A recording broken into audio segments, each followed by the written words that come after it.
In the Name of Overhead Athletics podcast, where we cover rehabilitation, biomechanics, human movement, and optimizing human performance. Welcome back to the podcast. I'm Max Wardell. I'm hosting today with Carter Kowalczyk. And we actually have the pleasure of interviewing Greg Lehman today.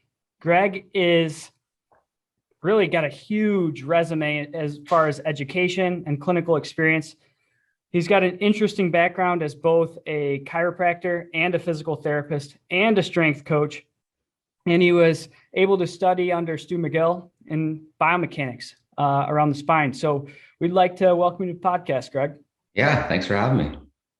So before we even get into some of the science, some of the things that you're doing with your course and stuff like that, talk us through how you went from somebody who was an undergraduate in kinesiology to the point you're at now in terms of your educational path and then your path with patient care. Oh, it's just like a tale of inefficiency, man. No planning. That's what it was. I was going to be a cop. I grew up in Thunder Bay. I did a phys ed degree because I wanted to be an RCMP officer. Okay. But then I did horrible in high school, and then I started doing really well in university. So I thought, I should do something else. And then I just started loving biomechanics and exercise biomechanics and exercise physiology. And then I got interested in the spine for some reason. So I got lucky enough to get a scholarship to go wherever I wanted. And then I ended up going and to Waterloo to work with Professor McGill. And I was like, well, what the hell? But I thought I was going to be a chiropractor, but I thought they're a bit messed up. Sorry, no offense to half of the chiros I know, but the other half, they are messed up. So that's why I did my master's first. And then I went to chiro school. So 4 more years, and I was teaching and researching at the same time. Then I was in clinical practice for like 5 years. And then I went back to school for physio. But physio was pretty easy. So I was still in practice full time when I went to physio school with a couple of babies at home. It was pretty juggling. Yeah. And then I've just been in clinical practice for the past 10 years. So like 20 years of clinical practice with like education thrown in there. That's my inefficient route. That's an interesting, wherever the hell I am. That's an interesting pathway though, because there is some interprofessional competition between chiropractic and physiotherapy. And for everybody listening, if you're in the United States, we refer to it as physical therapy. Greg is in Canada here, and that's how they call it, physiotherapy. I actually like physio a little more, but talk about that a little bit, because going into PT school or physio school as a chiropractor, how was that? So it was really funny. So like my master's was in spine manipulation and also a lot of exercise biomechanics stuff. So I was disabused, and I had good friends who were doing their PhD in manipulation, and they taught at the chiro college. So I was disabused of all of the bullshit around chiropractic very early before I went.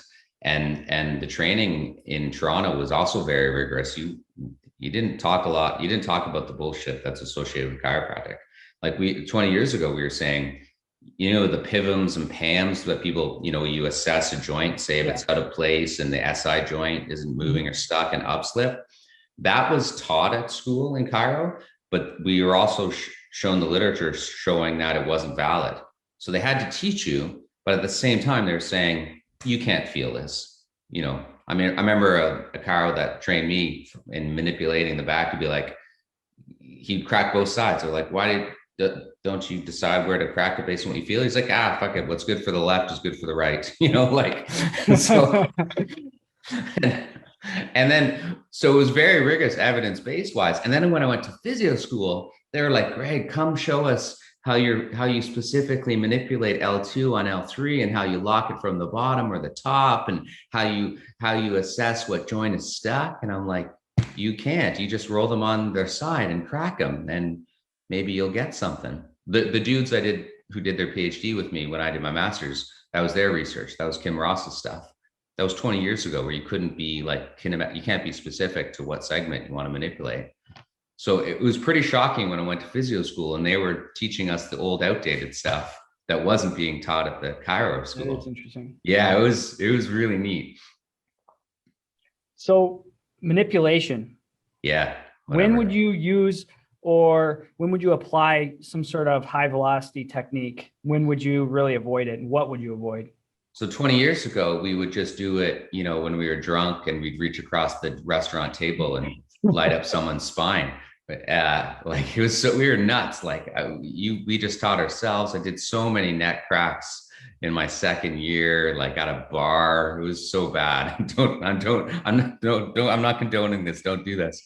So now Yeah, no comment there. I never manipulate the neck anymore. I haven't manipulated a neck forever, like in more than 10 years. So, and as for the lumbar spine or thoracic spine, I'm all for it. I think what gets, doesn't get enough credit is the 3 to 5 days of pain relief, especially in work with athletes. Like, I know that manipulation won't be dramatically better than other interventions in the long term. Like that's, you know, for the most part, there's other things you could do. But there's a subset of people, probably doesn't show up in research, where they just feel dramatically better for 3 to 5 days. And if you have a game or you're training and you just want less pain, I don't think there's anything wrong with that. So I'm a big supporter of it for the short-term things. Like I took a Tylenol the other day because I wanted to go skateboarding. I was just really creaky and sore. I knew that I'd feel better in 2 days, but I felt better, you know, when I took the Tylenol. So that's where I think manipulation has a role, and on almost all manual therapy for that short-term stuff. Yeah, Sure. as far as massage goes as well. Same thing. Yeah. A or T, Mulligan, all that stuff. Yeah, doesn't matter. Yeah, I just had a question. So you kind of said in the beginning, chiropractic, the profession is a little messed up right now. I think you used where, you know, and I've met some chiropractors who are doing great stuff, and then some other ones who probably fit into that other side of it. You know, where does that start from? Is it in the educational systems? Like, why is there such a diverse? It's not in Toronto. It's not the educational system. Let me give you an example. They started measuring their vaccine beliefs in first year, and then measured their vaccine beliefs in fourth year. And in the chiro curriculum in Toronto, you have 5 immunology courses. They're very pro-vaccine, so they're telling everyone how important vaccine is. They learned all the immunology and that stuff. And what they found was over the 4 years, there was hardly any vaccine hesitancy at the start, but in fourth year, and then this one group was like 30% or something.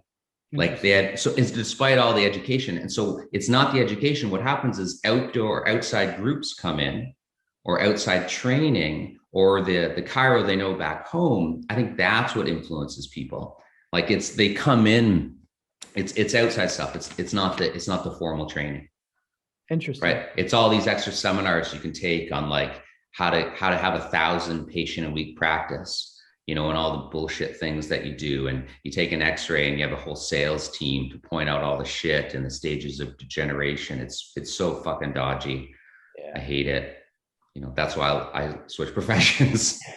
I listened to a video of you not too long ago, actually talking about NEOA, and where they looked at a group that was obese and a group that was not obese, and then looked at activity levels and what was going to predict it. Was it going to be the group that had a ton of activity, a ton of wear and tear? Was it the group that was very sedentary? And the results were pretty interesting. I'll let you talk a little bit. Was that the Voigne study? Do you remember what I was talking about? It may have been. Probably. It was sort of the study. They had a narrative, like it was called the U-shaped approach to like OA, where too little is bad and too much is bad. Mm-hmm. And sort of what they're saying was if you're obese and you take a lot of steps per day, you're more likely to develop OA and the disease will progress more. That's what they wanted to keep saying. Right. But I'm like, that is such a shitty message. Like if you're overweight, you're told, well, because you have that load on your body, you shouldn't be active. You know, it's mm-hmm. What a horrible message. What are you supposed to do? And then when you looked at their data, that isn't what their data suggested. The data just suggests like it wasn't the steps or the activity per day that predisposed someone to NEOA. It was just the fact that you had a high BMI, meaning it's probably not the mechanical load that drives the sensitivity, the pain, and potentially the changes on the scan, right? And it wasn't even every part of the joint that had more wear and tear. It was just one specific part. So it's such an inconsistent, but they just focused on that and said, heavier you are and more steps you take, the more OA you get. And it's like, not most of the joint. And it was just BMI was the factor. Which right? is interesting. Yeah. Because it's not the load. We work with throwers, and we were actually presenting some research today. And one of the questions was in regards to pitch counts and limiting the number of pitches that athletes throw. And the research is evolving, and it's a little spotty in that we look at pitch counts over the course of a season, over the course of a week, or even over the course of a game, but there's very little research on inning to inning pitch counts. And what does a 45 pitch inning do in terms of workload compared to 3 15 pitch innings with rest in between? So the research is lacking a little there. And I think it's going to start coming along. But even in pitch counts, we have different recommendations depending on what you see. And in the end, it's like, well, how healthy are you? Yeah. How are you moving? And if you're moving very well and you're very healthy, your pitch count totals can be very different from some. And then what are you doing? Like Carter was talking about. I mean, yeah, like what are you doing the other 6 days a week when you're not playing a game or not playing on the weekend? You know, if the pitch counts are only monitoring and limiting game time situations, it's like, well, what about the kid who's got their dad taking him out into the backyard every night until he throws 50 strikes and he can't eat dinner, you know? Yeah. So how are you going to monitor those kids? Yeah, exactly. Yeah, that's really neat. I like how you guys said, how healthy are you? That's such an important question when it comes to pain and injury. I'm glad you brought it up because it's a neat question to ask all the people you work with in pain, right? Because it's this idea, if you stay in the pitch count world, that's the stressor on them. We know it might lead to some injury and pain, but there's such a huge variability in how people respond to that stressor. So one concept is like, if the healthier or more robust the system is, the better it can tolerate that. Right. Mm-hmm. And I use that model with people who have ridiculous persistent pain, and with athletes. It's the same principle. And where you just look at pain as being multifactorial, and so is injury in some way. So there's all these other things that you can work on. And I don't think a lot of kids or people put it together that other factors besides just going to the gym and their training volume can help their injuries. But if you say, well, pain is so complex, you can optimize everything in your life, and that might help you out as well. Interesting. Absolutely. But you have to sell it. That's the thing. You got to recognize how multifactorial pain and injury is. So telling someone, you know what, going for a walk and spending time with your friends is actually healthy and helpful for your injury reduction. Like it's that, you know what I mean? It's that complicated sometimes. Like and giving yourself a break. Your course is Reconciling Biomechanics and Pain Science. How do you reconcile? This is such a dynamic system. We have so many things that have so much interdependence on each other. I guess, how do you fit it into your explanation? But then also, how do you start to conceptualize some of the biopsychosocial stuff that we talk about with, I mean, you have an immense knowledge in biomechanics. How do you start to synthesize those things? So I'd say a few things. You gotta, so here's like an analogy or metaphor that might help. Like if you have a piece of cake and you love that piece of cake, right? Can you say what ingredient in it that was your favorite? Like, do you know what I mean? Like it's more than its parts, right? And so pain and injury, everything's interdependent, but you don't really know how they react.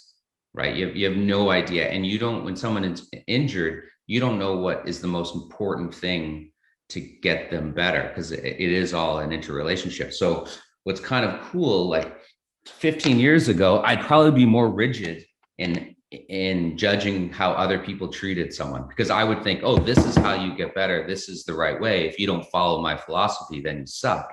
And now when you're in practice for a while, you're like, look at all these different people who practice so different from me, but they're helping the same people, right? So what's going on there? And what it means is like, there's lots of roads to Rome, and there's probably a lot of things that help people recover, which to me means there's not just one thing that can help people, but pain is that complex. Does that make sense? There's like lots of things that you can work on. Absolutely. They preach, you know, in our physical therapy school, at least clinical based practice, evidence-based practice, stuff like that. But was talking to my brother who's actually in a DO program down in South Carolina, and their educational philosophy is a little different. He's like, yeah, they pretty much told us like, we don't necessarily know why everything works, but at the end of the day, if it works for that patient, like we're going to do it. If it makes that patient better, if it gets them closer to that goal, we're going to do it. Yeah. And there's lots of ways to do it. Like that's why I use the cup analogy for pain, which is overly simplistic, would be like, you have all these stressors or potential contributors to pain that are in your cup. And when that cup overflows, you have pain. So your options for treatment are you can build a bigger cup or decrease what's in the cup. But where I like it is you can have like depression, anxiety, catastrophizing, high workload, all of these things, maybe some tendinosis, that's in the cup. You don't have to change all of those things. People can be depressed and anxious and ruminate and fearful, and that's hard to change. And you don't have to always. That's what's amazing. You could add something else like to build them up, and they always have those things. So that's what's cool about pain. And so that's how I work like with my patients or teaching people, is like recognize the uncertainty, but that doesn't mean that you can't help people, right? And there's lots of ways to help people. And it's good for patients too, who are like, well, I've tried everything. And I'm like, well, you haven't tried everything. And, exactly. and that's what's great. Like, and you know what, just because something didn't help you a year ago, you actually might be your pain now is different than it was a year ago. You're a different human, right? Your system's different. Things you tried before might actually be helpful now, right? It's so cool. Like we should be more optimistic sometimes. When we look at like all the research that's basically showing, hey, you can get an MRI, you can have asymptomatic disc herniation, you could have asymptomatic slap tears, all these different things. And we look at baseball players, relating it back to what we see most commonly. You look at the pro baseball players, studies say maybe 70% of them have some degree of labral degeneration, fraying, tearing, slap tears, yet they're out there playing pain-free. Yeah. You're seeing this all the time. This is kind of, I would say your area of expertise is talking about, okay, when we look at biomechanics and we look at, tissue degeneration, pathological stress, and all these different things, and then we look at symptomology and what these patients are experiencing, how do you start to put together in the initial stages some sort of plan or progression in terms of either your thinking or practically to get these people out of pain, knowing that that's the case? So if they have an MRI and there's a disc herniation and it might be pressing on a nerve root and it does correlate with some leg pain, I'm pretty comfortable saying to someone, this is a potential contributor. So we can work on this. But here's the thing with pain, it's not just that. Like that's your nociception, and you could look at pain as what do we do with that nociception? And that's why there's other things we can work on as well. And then I would even say, and you know what's also possible is that herniation isn't even what's going on. Like that's not a source of irritation, but it doesn't matter because we're going to work on everything as well. Like we're building an organization here that's redundant. Like so there's lots of things that can help you out. So let's do some stuff specifically for your spine that can be helpful. And then what are the other areas in your life or potential contributors to pain, do you think? Like what else do you think is going on? And, and that would take some education. We'd have to talk about pain. I usually send people to my workbook, which is free online, and like they can read about it and then they come back with an idea of what they think, what else could be going on. You do a full history. So it's like, we're going to tackle this a number of different ways to help you out. It's to me, I've heard people say they're sharpshooters when it comes to treatment. I'm not. I'm like, give me a shotgun. Or if I'm fishing, I'm not fishing with a pole. I'm dragging a net. Like it's belts. If you don't want your pants to fall down, wear belts and suspenders, right? Like that's what I'm doing, and duct tape and put on some weight. And so that's the idea. So a lot of my work with patients is selling them on this idea that pain is multifactorial, and so can the interventions to help you out. So we cover all. Does that make sense? So we cover all the bases. I'm never comfortable dismissing the tissue, even though I believe in the biopsychosocial, because it's bio and psychosocial. Now within your scope of practice, how do you combat some of those the mental aspect of maybe the pain they're dealing with? Do you refer out to? No, so this is the thing. Like it, uh, if you've made this is where I actually need to get better, and I think all of us do. It's like people can have depression and anxiety. I'm not specifically treating that for sure, and so I'll recommend to them, like in conjunction with working with me, that they could maybe see someone else. But in terms of like rumination, fear, anxiety, worry about like bending your spine or what this injury means, I can talk to them about that, explain that, well, this makes sense that you have pain. And sometimes just knowing that this makes sense, that it's not weird that they have pain and these factors contribute, is helpful in and of itself. Right. But I still use, all my interventions are mechanical. You know, it's still about activity and movement and doing things they love again. And I think that's how we address fear and all those things. It's, you prove to yourself that you're robust and strong. You can't just tell someone they are. So like, I'm still a physical therapist, right? I just recognize that there's other factors going on. What did your patient population look like? Sorry for interrupting you there, but what does your patient population look like? It's weird now. So like, you know, years ago when I was in a more formal clinic, it was everything, you know, the sprained ankles, acute low back pain all over the place. And now it's like, you know, that I'm more popular, like whatever around the world. That sounds weird, but like I get people emailing me and I do a lot of Zoom consultations. And so now I was on a podcast the other day. I think now my success rate has gone down because I'm getting like, there's definitely more people that I can't help, you know, because it's more of a complex, like, or complicated Everyone's issues coming to you. on. Well, sometimes, yeah. You're getting the people that failed elsewhere, it sounds like I'd love to get some ankle sprains in here. That'd be wicked. Maybe a couple total knees, couple ankle sprains. Yeah, well, the closest I got was last year was a Liz Frank fracture, you know. Okay. Yeah. And so I got to help them. I was like, great, this is awesome. Let's just build them up. 6 weeks later, they were great. Yeah. So I still like that. Actually, I try to get more. I want more people to come. I have a little gym. That's what my clinic is. I'm looking around it now. I'd rather have people come and just work out with me. You need, like, the pressure's off. Then you can just focus on like performance and getting stronger, building up your butt muscle, whatever your goal happens to be. No judgment in this place. Like, now, are you cash based or are you? Yeah. So the way Canada works is it's not paid for by the government, most, like, except in the hospitals.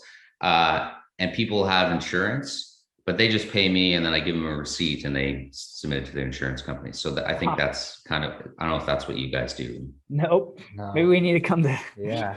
I don't know. So stays. Maybe you have to come to Canada. There's a lot. If they have insurance, that's the thing. Otherwise, people pay out of pocket. Well, it's all out of pocket. It's just whether or not they get reimbursed. Yeah, and what we do with athletes is out of pocket primarily, unless they're actually in formal therapy. When they're in formal therapy, then it's you know, you're dealing with insurance companies and stuff like that all the time. So no, the reason I ask you that is just I'm curious as to when you're dealing with more degenerated tissue, further degree of degeneration, OA, more complex patients, as you discussed, like that's what you're seeing now. How does your treatment vary between when you're seeing those athletes, those younger people that are going to heal up? Like, it's honestly the same. Like, once you find your principles, right, the things that resonate with you, it's just grading them, it's scaling it. It's the same. Like, if I have so I still work with a lot of pretty elite runners and stuff like that. So if their knee hurts with running, we're going to look at all of the potential stressors in their life and decide if we need to, what we can change. And then we're going to, like, this is my principle for treatment. You calm shit down and you build shit back up. Like, you just have these two buckets. So what needs to calm down? What needs to be built back up? Right. So that's what I look at. So with an elite athlete, it's the same thing, right? Are there aggravators that we can address? Are there things in your life that we need to add to build and to teach, to build up your coping and your tolerance? Now you can have a persistent pain person who's had, low back pain for ages and it hurts all the time. Same idea. Like, what are the things that keep aggravating and sensitizing? Sometimes it's beliefs and worries and fears and not moving. And then what are they missing in their life? Like, what do we have to add? And you realize they're not doing the things they love anymore. Well, what's stopping them from doing that? Right? Sometimes it's belief, or they're told, oh, if I keep playing golf, my spine will, my disc will pop out and I'll have the worst pain ever. I'm like, do you love golf? I do love golf. I'm like, okay, well, let's start golfing again. Yeah. So it's the same thing. Like the principle should be the same. It's just the details that differ. The body's the body. I like that. Yeah. That's kind of our mentors model in terms of our corrective exercise program that we would take athletes through. It was scaled. Like, you could spend a long time in the very first phase of the program because, hey, maybe I'm not ready for these more advanced exercises, but the 13-year-old kid that's coming in that Carter sees tomorrow is going to be doing the same thing as the college kid that I'm going to see tonight. It's just a different level of exercise, different level of resistance. Maybe it's a little less stable. They're in a lunge stance versus, hey, half kneeling, something like that. But when we look at these corrective exercises, it's sometimes hard for people to conceptualize that these same sort of exercises, these same sort of strengthening exercises, whatever we're doing in the clinic, are going to be the same things that we have our young kids doing and our more advanced elite level kids doing. They have the same deficits. They have the same, they're human beings. So I like that you said that, but then kind of moving that forward, I guess, when we talk about, some of the stuff in regards to mechanical load, I mean, where do you start someone that, hey, they just can't tolerate compressive load on their knee right now because they have RA or whatever, and they're in a kind of a flare. How do you get that patient to buy in to actually doing something that maybe not as specific to their knee or to their ankle or wherever they're feeling symptoms? Yeah. So with something like that, like let's say their knee is flared up, I often take the research route because that's what I feel comfortable with. I'm like, I know this seems weird, but we do know that strength training around your hip can help your knee. And if they're very mechanical, I might give them a potential mechanical reason for it, but I can also give them like sort of the brain reasoning. I mean, like it's the descending modulation of not like that stuff, with the opioids release and all those things. So I'll give them a few reasons, but really just it's one of those.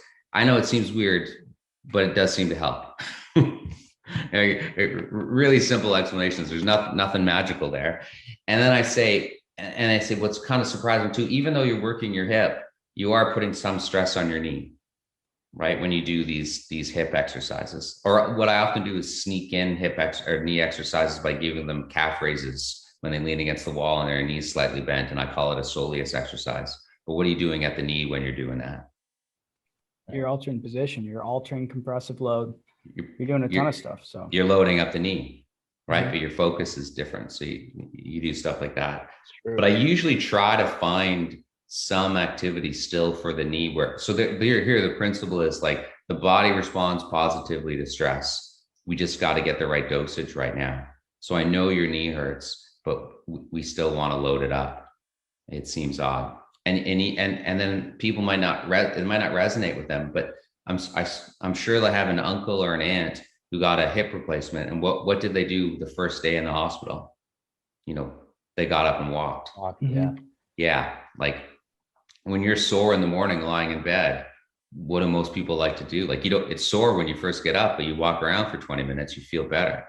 And try to I'd find things in that patient's history that would support that idea as well. That a little bit of stress on a sensitive structure is actually the right thing to do. Because they may not know it. Stress reaction. Yeah. Right. They might not know it consciously, but they might know it like subconsciously. I don't know. One of those, because they've experienced it, but you pointed out to them. That's interesting. I mean, really, a lot of, I guess I've said that's interesting a lot, but a lot of what you're doing is very interesting because it's difficult to sometimes research pain science, and it's difficult to kind of integrate that into what we've already known and what we're still finding out about biomechanics and tissue degeneration, and how there's an interplay between what you eat and how you feel, and what you think and what you feel. So it can become almost this monster for some people trying to tackle it. In terms of education, obviously you have a course we've plugged before, but where can people, besides reconciling pain with biomechanics, pain science with biomechanics, where can we start to kind of figure this out? I mean, clinical practice obviously is very, very important.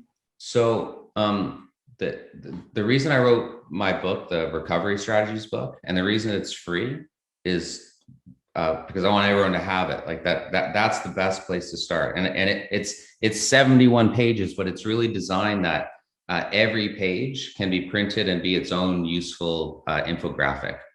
Like I think the pages go together. And so it's really just like, because if you read a lot of pain science, it's just, or I don't even go on Facebook to talk about pain anymore because it's just a bloody mess. Like it's so complicated. There's all these neuroscientists involved. There's huge textbooks, and I read it and I'm like, this doesn't help anyone. Right. This stuff isn't helpful. And so we just need principles. So that's why I wrote like the 10 key messages of pain and recovery. So you just start with, and some of them won't resonate with you, but some might. And you as a therapist, you might find your own key message. Like I love saying that we are adaptable and that we respond positively to stress. That's like a huge message for me. And then what you do, once you get those messages that resonate with you and your patients, that's how you can tailor your research reading. Right. So I still look for research that supports that or even challenges that view to like make the message a little bit better. So that's why I talk about the weight loss. There's a weight loss paper with NeoWay where this is odd, but so patients who have NeoWay, they lose weight, right? Their BMI goes down. And what often happens, this is a bit of a surprise, is they end up putting more stress on their knee when they walk. It's counterintuitive or intuitive, right? So the reason they do it is they walk faster and they walk more and they take longer steps and all these things. So there's more load when they're walking. So then the researchers, Messier and Henriksen, those are the researchers here, they're like, oh no, are we going to increase the degeneration in these people? Right? Because there's more stress on their knee. And so they followed them for 18 months. No, they had less pain and there was not more degeneration. The wear and tear idea wasn't well supported. And so it's this idea, again, like we respond positively to stress. You see it in runners. This is the work of Bellevue, right? So like runners in general will have healthier discs and healthier knees than non-runners. So you're always looking like, so you find a hypothesis, like a key message, and then that's how you like tailor your reading and your pain science and all that stuff. Are you still doing any research, peer reviewed? So I'm lucky now because I get to jump in as the third author on a paper and not do any heavy lifting, but I get to publish and, just reread it, or I get to come up with the idea and someone else does it. So I do stuff like that. But nothing. The closer, like the closer in the bullpen. Sure, that's it. Yeah, really easy. I had one more question before we switch topics, or not sure what Max had scheduled. But Max talked about working on adjacent joints to address, maybe the painful joint. Yeah. What about when you're working with an athlete utilizing other sports? So maybe taking them out of the environment they're used to or comfortable in and putting them into something else. So an example I'll give you is like a baseball hitter. If you got someone who was trying to learn how to hit, but they didn't know how to properly load into their hip, would you put them in tennis and work on like a forehand or something like that, just to kind of get them out of their environment, but teach biomechanics? Yeah. So I'm not the right one to answer that. Okay. Because that's a performance question. That is kind of neat. I do like that idea. Like I do that with I trampoline and do gymnastics and skateboarding. And I do like that concept of getting away from the skill you're working on, go do something else that's somewhat related and see if it carries over. I think there's something there. I just don't know what the literature is, but I would do that for rehab. I think that's fantastic for rehab. Yeah, absolutely. I'm all over that of training different, even though it's the same, because people have less preconceived ideas and expectations of what they're doing. And then often there's no baggage associated with it. They just focus on the task and they feel better. And then you point out to them, you just loaded the hell out of your spine. This used to hurt you. Yeah. With baseball athletes too, it can be tough. They're not throwing a javelin or something that weighs more weight. They're throwing a 5-ounce baseball. So their body they don't always sequence their body right. But if I have them, do a 15-pound medicine ball toss or throw it against the wall, they will sequence their body right. So it's just about getting that load, getting that input into the system. Yeah, the young athletes, especially, like a little proprioceptive feedback and a little bit of feeling that they're in a different position. And even with a lot of these guys that are injured, a lot of what I did was research in the cadaver lab, loading with different tensile loads, the elbow in different positions, different amount of flexion, pronation, supination, seeing where valgus loading, where the biggest gapping occurs, how many millimeters in this position versus this position, and what if I give it a higher impulse versus a more sustained strain on the ligament, and then seeing what happens when I sever and cut the ligament, and then now when the anterior bundles cut, what kind of gapping do we see in this position, and so we're utilizing that knowledge and altering athletes' throwing mechanics. But then at other times, it's like sometimes just getting the athlete to throw differently than what they've done in the past changes their symptoms, even though, hey, maybe their arm sequence or their arm action wasn't that bad in the first place, and just getting, and there's different mechanical loading that takes place. But some of it has to be psychological and what their preconceived notion is. When I have a kid come in from high school around here, he's got an 8 out of 10 pain, he says, just playing catch, throwing about 45, 50 miles an hour. We change his position of his arm. 2 weeks later, he comes back, and I actually just took a video. I haven't posted it yet, but 2 weeks later, he comes back and it's a 0 out of 10. And his mechanics are certainly more efficient, but we haven't done a lot in terms of exercise. He's worked on his mechanics, and now he's throwing in the game 0 out of 10 arm pain. Yeah, and he's having arm pain for like 5-6 months before that. So there's no doubt in my mind that, hey, this helped a little bit, getting him to sequence his arm action a little better, but something else is going on there. And that's the interesting stuff to me. I was in Switzerland 3 years ago, and I did a quick talk on running biomechanics and gait retraining. And the thesis was what you're saying. It's not, it certainly could be biomechanics and changing the load and the stress on the tissue, but there's something else going on, because sometimes the results are too quick and too much. Like in the gait retraining studies, they increased they doubled the volume of running within 2 weeks, and they've only increased their cadence of their running cadence like 10%. So the load is just a little bit less, but the absolute load, because they've doubled the running volume, is massive, and people have less pain. Like there's something else going on when it comes to changing up how you run. So I love tweaking technique, not because I think there's in running, I don't know about throwing, but not because there's an ideal, but there's value in doing. I think there's value in variety. Yeah, variation. And that's what our motor learning research would tell us too.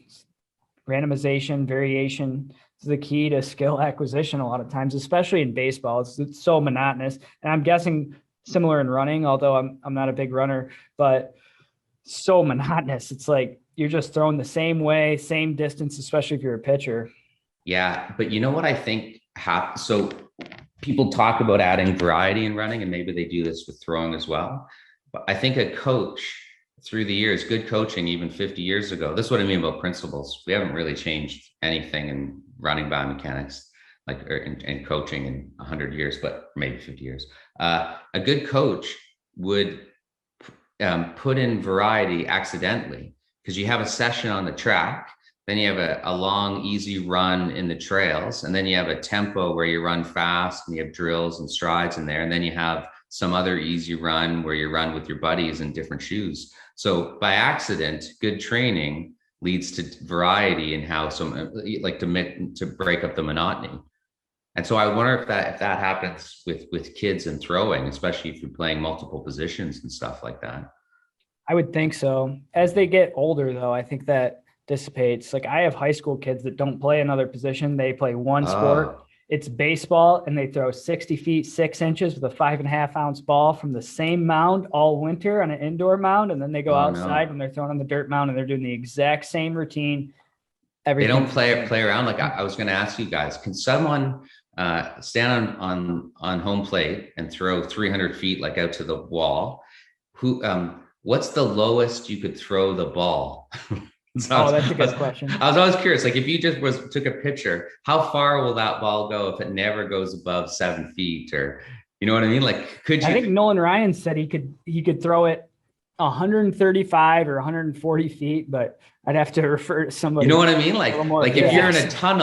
tunnel in a regular stadium, how high could the tunnel be and you could hit the wall out there? Right. Well, You ever do any pitching in your dorm there in college? I have a story for that. In our dorm in college, I had a couple roommates, and I forget why, we were shut down for whatever reason, might have been a holiday, and they thought it was a good idea to long toss in our hallway. It was probably a good 140 feet. Okay. Yeah. Hallway, and I don't know, maybe 12, 14-foot ceilings.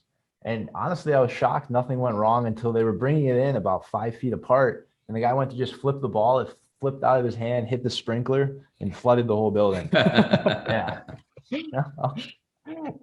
Yeah, I tell my guys, a lot of guys, depending on how they sequence their throw, for example, if I get a guy with a low elbow, and I see it time to time, I actually have a 6'8" pitcher who has a very low elbow.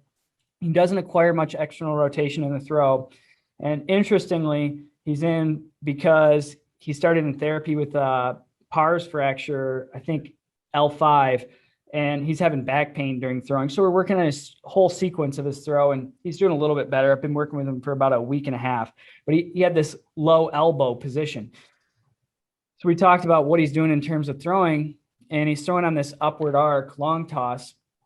And to throw it on that upward arc, you got to drop your elbow and throw. So we talked about throwing on a line, and his statement to me was like, I could throw it about 200, 240 on a line. And I'm saying, well, Nolan Ryan couldn't do that. So if you're throwing at 240 on a line, you shouldn't be pitching in high school right now. So I got to say, I'll call the scouts right now. Yeah, I'll have to make some calls there. So anyway, to switch routes a little bit, we talked briefly about education.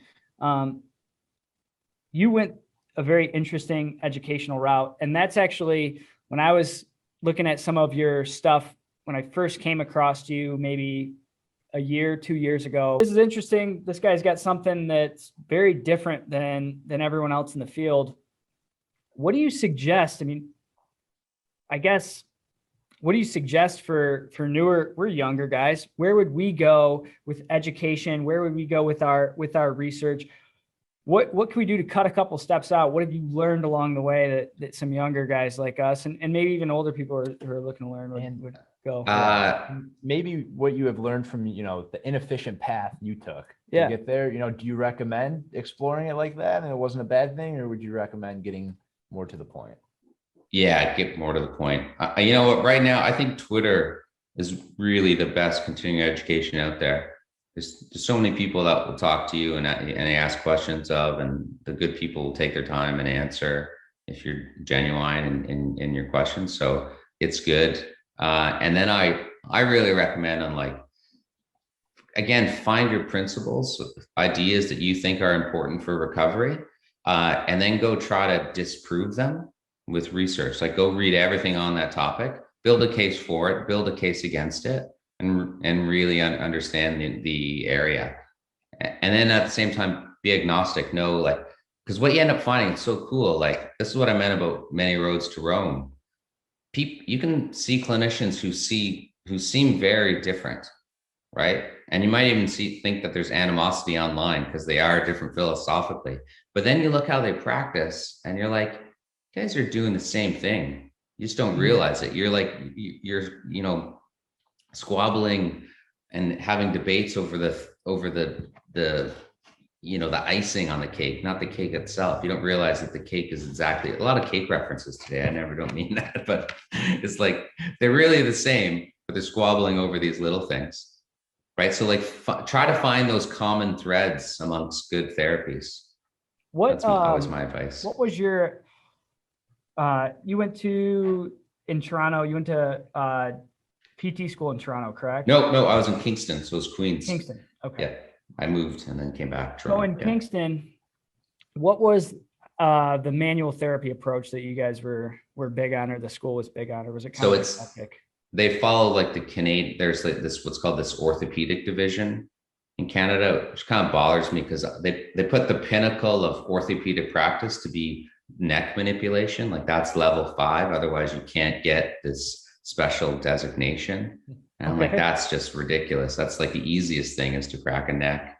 And so it's based on that. It's based on, and they're really good clinicians. And it's more than that. They do try to do a lot of other training, but you have to do that stuff in order to get the training. I know people who've dropped out of the training. So it's based on that. It's really, so it's the classic. I think it's mostly, I think, because I'm not taking it. No way am I taking this program. It's sort of the, I think it's a lot of Maitland in that. It's a bit of everything. Maitland. Okay. I think so. Yeah. So I'm not the expert. I would never take it. We got a bit of Maitland, but we did a lot of like the Norwegian system, like caltonborn. Yeah. That's the first time I ever heard of that was in physio school. That's like the big PIVM stuff, I'm guessing, where you guys, I know they're very big on Maitland's PIVM, right? I think.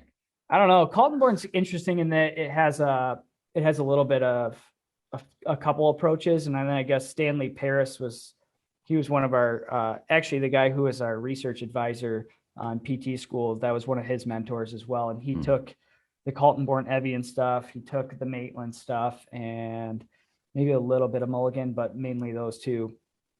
And we get a lot of, we've learned all these very specific things, and we've had interesting discussions on those. And hey, sometimes it'll be the right thing, I guess, for somebody is, hey, let's try to do some technique that we learned in there. But we just saw some research presented today with thoracolumbar kyphosis and looking at some generalized mobilizations to the lumbar spine and to the thoracic spine, and the degree of change. And so I think the next piece of research there is going to be comparing specific technique at whatever segment was found to be hypomobile, and then comparing that to the generalized thoracic and lumbar mobilizations. And then they should compare it to like the thumper or the vibro percussor things.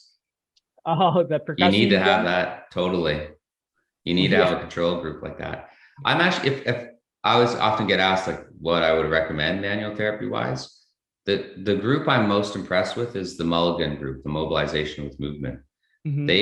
They had a hypothesis 30 years ago. They don't really buy into it too much now, like a joint's out of place, realigning it. And they're always challenging themselves.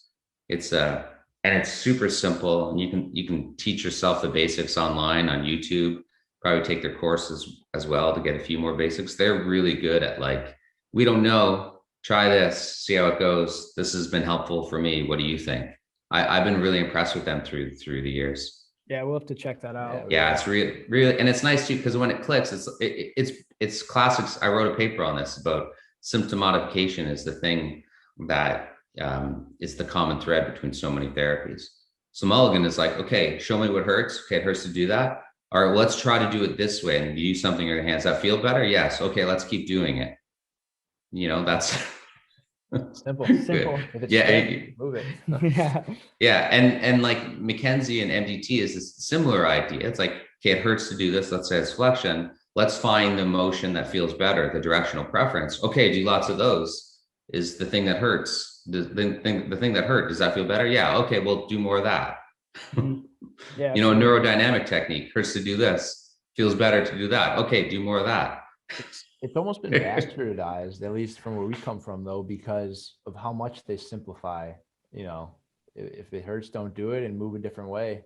It's almost like the PT realm wants to overcomplicate everything and say, you know, you got to get down to the specific double locking methods and everything else like that. It's really not. No. And that's what's so cool. Like when I was a student cracking backs, I had way more techniques than I have now.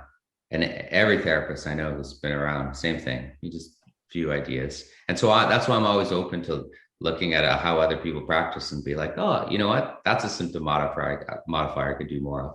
Like I'm actually reading Mackenzie's textbook from 1983 right now. Right? Okay. Yeah, just to see, like, honestly, these principles are there. Like, or once you have your own principles, you can look at someone else's techniques and say, I don't buy into your principles, but I can see how your particulars would work with what I like to do. So you just, how has their system changed? Because we're not educated too much in Mackenzie, and basically we've observed it, but in the clinic, and we've observed it with people, but. So I taught a course once in Montreal with a bunch of like fellowship MDT Mackenzie people, and they were fantastic. So classically it was all about the disc, and all of that stuff. Now there's a subset who they know it's not all about the disc, but they still think there's lots of clinical utility in it. So they're much more comfortable saying, we don't know why it's helpful, but that's okay. We're working on this. And then a good MDT person will recognize that sometimes Mackenzie and directional preference and repeated motions and all that stuff, it's the wrong thing. So they develop skills somewhere else. Like from what I've heard, it's really excellent, the training at like clinical reasoning and all of that. So that's how it's changed. So they're not wedded to the disc anymore. Yeah. And that's kind of what, that's kind of what we've learned about it, is a lot of the disc related, biomechanics related, I guess, system in Mackenzie. Yeah. So it's interesting to hear that it's changing. It's kind of cool. Yeah. But remember, it could be the disc sometimes, right? Like there is some research where flexion will cause the annulus the material to move posteriorly. And there's some research where sometimes, this is McGill's work with Joan Scannell, extension will cause the material to move anteriorly. Right. And sometimes, nociception is important. Like if you put pressure on something, it hurts, especially if it's chemically sensitized. So, I wouldn't say the disc is fully irrelevant, but they just know that it's more than that. Great. Right. It's one thing in the cup. So a couple things before we wind down here. What is something that you would really want to leave clinicians with who are listening to this podcast, or even if there's some people who are aspiring clinicians or on the pathway to what's one thing you'd leave them with that you've learned along your journey through these various educational routes? The big one, like there's two that's related, is it's okay to be uncertain. And when people say that they're so certain they have all the answers, well, they're just lying to themselves, or they just don't know enough to know that they should be uncertain. That's like the big one. And then like, this is why, although I primarily teach and I treat a lot less, I still treat patients so that it keeps me humble, because there's a lot of people you're not going to help.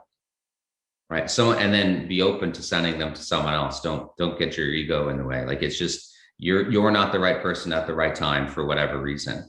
And that's okay. Like it's hard. Treating pain and injuries is hard sometimes, right? You're not a failure. To like, stop going on Instagram or Twitter or Facebook where people just show all their successes, because that's bullshit. I don't know if you'll be able to answer this question, but I've been very curious. And when I messaged you on Twitter to join us on a podcast, I figured this is the perfect guy to ask. So you may not be able to give me an answer for this, but baseball player with back pain comes to us, high school kid. Looking at him, I'm like, this doesn't look right. I had him take his shoes off, and he's sitting like way off. So I said, his pelvis is way off. Okay. He's way tilted. Yeah. So I put him on his back, and I'm like, your femur looks long. And I'm like, your tibia might be long too. He actually went to one of the local orthopods that we works with a bunch of baseball players. They took full standing radiograph, plain film, 1/4 inch femur. I guess the right side was 1/4 inch longer than the left. And then the left tibia was also 1/8 inch short. Yeah. So big obliquity, big kind of asymmetry side to side. responded pretty well. We did some traction. Hey, that helps. But interestingly, rotating to the right, throwing, not any significant amount of back pain. Once we actually got him out of a little bit of flexion early in the throw, couldn't run without pain. We can only run in swing. circles. Yeah, there you go. Couldn't swing without pain. He was actually rotating to the left because he would hit opposite throw. We did a bunch of exercises. He probably went down in pain from maybe a 6 out of 10 was what he told us on eval to like a 3. Then went to a chiro in the area, works with a bunch of athletes, a bunch of Olympic athletes. He did a rotational manip to his lumbar spine. Hasn't had pain since. It's been like a month and a half. Yeah. Any explanation for no, that? No, none. None. That's why like pain is that complex. Sometimes you just cracking it back. That's why I love it for the short-term stuff, giving it a try. You have to be open to that stuff. And I bet other techniques would have done the same thing as well. Like I had that happens. And what you guys did was cool. You found the aggravating stuff, you avoided for a little bit, built them back up. And then you did some symptom modifying stuff, which is the back crack. It could have been the thumper or the vibro percussor thing. Mm-hmm. And there, he's fine on his own. And so what I would stress was to him is like, listen, that chiro didn't put anything in place. Your legs are still longer than the other one. There's still a discrepancy, but you have no pain. So you can adapt to this change, to this asymmetry. That's what he should learn from that. Not that his back went out of place. Yeah, and maybe he grew a lot in the past few years, so he's not used to the asymmetry, right? And it'll just take him time to get comfortable with it. Because we know we can have these asymmetries, especially when you look at the Paralympics, right? Mm-hmm. Sometimes it's induced, right? And they're high performance. Like that goes back to the principle. Once the principle here is we respond positively to stress, we can adapt, right? And then the related one, pain's fucking weird. Sorry. And like it's multidimensional, and we should be open to a lot of things, help them with symptom modifiers, like to help modify symptoms.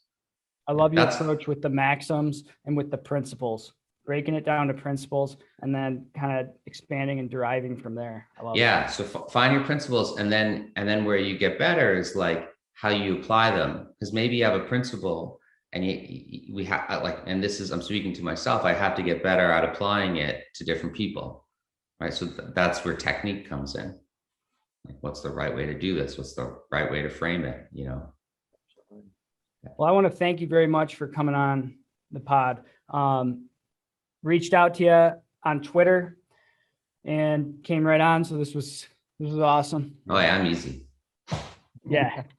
It's true. Yeah. Sometimes scheduling people, it's like, okay, they're getting back, then you're getting back. And I had technical problems last week with Wi-Fi. So Noah, thank you very much for coming on. This is very insightful for people. Where can people reach you, read your blogs, find your course? My blog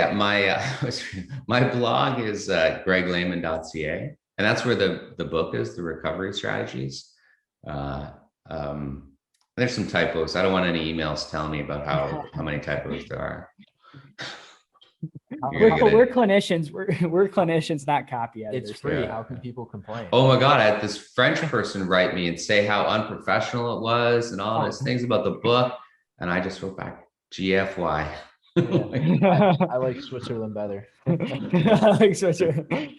It was shocking to me. Anyways, so Greg Lehman and Greg Lehman on Twitter as well. I'd say my Instagram, which is Greg Lehman, but that's just me like skateboarding and doing gymnastics.